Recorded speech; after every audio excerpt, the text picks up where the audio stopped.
নমস্কাৰ, এটা নতুন ভিডিঅ'লৈ স্বাগতম জনাইছোঁ। আৰু আজি এটা ধুনীয়া কাহিনী ক'বলৈ ওলাইছোঁ। আজি ভীম আৰু হনুমানৰ কাহিনী। এই কাহিনীটো আগতে একচুৱেলি ময়ো জনা নাছিলোঁ, ক'ৰবাত পঢ়িছিলোঁ লাগে, কিন্তু মই ইমান মনত পৰা নাই। আৰু আজি এখন মই কথা মহাভাৰত পঢ়ি আছিলোঁ, তাতে মই কাহিনীটো পালোঁ, গতিকে মই কাহিনীটো আপোনালোকলৈ আগবঢ়াব বিচাৰিছোঁ।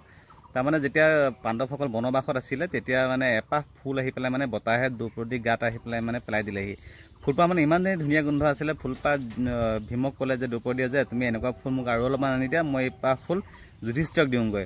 আৰু দ্ৰৌপদীৰ মানে মনটো ভাল লগাবৰ কাৰণে ভীমে লগে লগে ওলাই গৈ পেলাই তেওঁ বিভিন্ন জেগা ফুৰিলে, কিন্তু ফুলপাহ পোৱা নাই। তাৰপিছত এখন পৰ্বতৰ পাদদেশত পালেগৈ, আৰু তাত গৈ পেলাই মানে এখন বাৰী পালে। আৰু সেই বাৰীখনলৈ যোৱাৰ বাটতে মানে এটা মস্ত বান্দৰ মানে বাট ভেটি পেলাই শুই আছে। তাৰপিছত ভীমে শুই হাই শব্দ কৰি পেলাই খেদিবলৈ গ'ল। বান্দৰটোৱে কৈছে যে তুমি জ্ঞানী নৰমনিচ, মই এটা সামান্য বান্দৰ, বৃদ্ধ বান্দৰ, তুমি নৰমনিচ হৈ তুমি তলৰ জীৱৰ প্ৰতি অলপমান দয়া দেখুৱাব লাগে, আৰু তুমি দেখোন হুলস্থুল কৰি পেলাই মোক দিগদাৰহে কৰিছা। তোমাৰনো সেইকণ সামান্য জ্ঞান কোনো নাইনে? কথাখিনি শুনি পেলাই ভীমৰ খং উঠিলে, কাৰণ ভীমে ক'লে যে মই ভীম হয়, মই কুন্তীৰ পুত্ৰ, মোৰ পৱন দেৱতাৰ পুত্ৰ, আৰু মোৰ বুলিলে চবে ভয় কৰে। তই কোন, তই ইমান ডাঙৰ ডাঙৰ কথা ক'বলৈ? সেইকাৰণে কৈছোঁ ভালে ভালে বাটটো এৰি দে, নহ'লে কিন্তু তোৰ বিপদ নিশ্চিত। বান্দৰটোৱে মিচিকে হাঁহি ক'লে, তুমি দেখিছাই মই বৃদ্ধ বান্দৰ, মোৰ গাত উঠিবলৈকে শক্তি নাই। যদি তুমি পাৰা, তুমিতো বহুত বলৱান হয়, গতিকে তুমি পাৰা যদি মোৰ গাৰ ওপৰেদিকে বগাই পেলাই তুমি যোৱা। ভীমে ক'লে তোক পাৰ হৈ যোৱাটো মোৰ একদম সাধাৰণ কথা, কিন্তু মোক শাস্ত্ৰই নকয়, সেইকাৰণে মই পাৰ হৈ নাযাওঁ। নহ'লে তই কি, মই পৰ্বতটোও মই পাৰ হৈ যাব পাৰোঁ, মোৰ হনুমানে যেনেকৈ সাগৰ পাৰ হৈ গৈছিলে। তেতিয়া বান্দৰটোৱে সুধিলে, হে নৰশ্ৰেষ্ঠ, তুমি কোন হনুমানৰ কথা কৈছা? যদি অকণমান জানা, ইমান আচৰিত কথা, ইমান ডাঙৰ কাম কৰিছিলে তেওঁ, এপাক পাৰিলে তেওঁৰ কাহিনী মোক কোৱাচোন।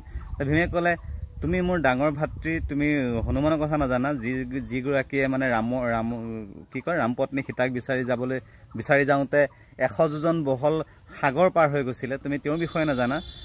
বাৰু যি কি নহওক, কথা বহুত হ'ল, এতিয়া ৰাস্তা এৰি দিয়া। এনেকৈ বান্দৰটোৱে ক'লে তুমি বলৱান, গতিকে তুমি বৃদ্ধ আৰু নিশকতীয়াবোৰৰ কাৰণে তুমি দয়াশীল হ'ব লাগে, কিন্তু তুমি দেখোন মোক ওলোটাই গালিহে পাৰি আছা। বাৰু যি কি নহওক, তুমি যদি যাব বিচাৰিছা, তেতিয়াহ'লে মোৰ নেজডালকে তুমি আঁতৰাই তুমি পাৰ হৈ যোৱা। নিজৰ বলৰ প্ৰতি ভীমৰ খুবেই অহংকাৰ আছিলে, গতিকে ভাবিলে এই বান্দৰক একে টানে ৰাস্তাৰ পৰা পেলাই দিওঁ। সেইবুলি ভাবি পেলাই এটা টান মাৰিলে, একো লৰচৰ কৰিব নোৱাৰিলে।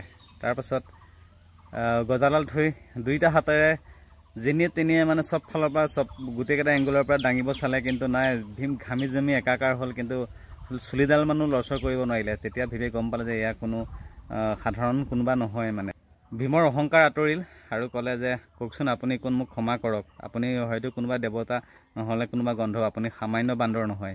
তেতিয়া বান্দৰটোৱে ক'লে তুমি যাৰ কথা অলপ আগত কৈ আছিলা, যিজন জ্যেষ্ঠ ভাতৃৰ কথা কৈ আছিলা, সেইজন জ্যেষ্ঠ ভাতৃয়ে মই, পৱন পুত্ৰ হনুমান। আৰু তুমি ফুলৰ সন্ধান কৰি পেলাই যিটো পথেৰে আগুৱাব বিচাৰিছিলা, এই পথেদি গ'লে কোনো নৰমনিচ ঘূৰি নাহে, গতিকে তোমাক মই ভেটা দিবৰ কাৰণেই মই ইয়াতে ৰৈ আছিলোঁ। তুমি যিটো ফুল বিচাৰিছিলা, সেই ফুলটো কিন্তু সেই তলত জুইটোৰ পাৰতহে আছে, তুমি তাৰ পৰাই লৈ পেলাই উভতি যাব পাৰিবা। ভীমৰ আনন্দৰ সীমা নাইকিয়া হ'ল, খুব আনন্দ পালে মনতে। ক'লে মানুহৰ ভিতৰত মোৰ সমান সৌভাগ্যৱান চাগে আজি কোনো নাই, কাৰণ মই মোৰ শ্ৰেষ্ঠ ভাতৃক স্বচক্ষুৰে দেখিবলৈ পালোঁ। তেওঁ হনুমানৰ চৰণত দীঘলী পৰি আৰু ক'লে যে হে হনুমান, মোক আপোনাৰ সেই ৰূপটো দেখুৱাওক যিটো ৰূপত আপুনি সাগৰ পাৰ হৈছিলে। তেতিয়া হনুমানে তেওঁৰ ৰূপটো বঢ়াই নি থাকিলে, বহু গুণে মানে পাহাৰ পৰ্বততকৈ ডাঙৰ হৈ গ'ল, আকাশত লাগু হৈ গ'ল। আৰু সেই যিটো মানে তেওঁৰ ৰূপ, তাত মানে চকু এনেকুৱা কিছুমান পোহৰ ওলাইছিলে যেন ভীমৰ চকুত চাট মাৰি ধৰিছিলে।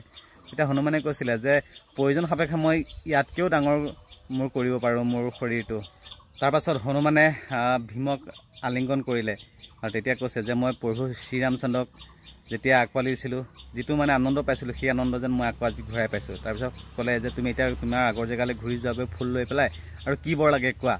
ভীমে ক'লে পাণ্ডৱৰ বাবে আৰু ইয়াতকৈ কি সুখকৰ অভিজ্ঞতা থাকিব পাৰে, ইয়াতকৈ আৰু কি বৰ লাগে। তথাপিও আপোনাৰ যদি অলপমানো শক্তি থাকে মোৰ লগত, তেতিয়াহ'লে নিশ্চয় আমি যুদ্ধক্ষেত্ৰত শত্ৰুক পৰাস্ত কৰিব পাৰিম। হনুমানে আশীৰ্বাদ দি ভীমক ক'লে যে তুমি ভীম যেতিয়াই যুদ্ধক্ষেত্ৰত তুমি সিংহৰ দৰে গৰ্জন কৰিবা তেতিয়া মোৰ গৰ্জনো তাত যোগ হ'ব আৰু তোমাৰ ভাতৃ অৰ্জুনৰ ৰথৰ ধ্বজাত মই সদায় উপস্থিত থাকিম গতিকে তোমালোকৰ জয় নিশ্চিত কাহিনীটো আগতে পঢ়া যেনো লাগে কিন্তু একদম স্পষ্টকৈ মনত নাই গতিকে আজি আকৌ এবাৰ পঢ়িলোঁ ভাল লাগিলে আৰু আপোনালোকলৈ আগবঢ়ালোঁ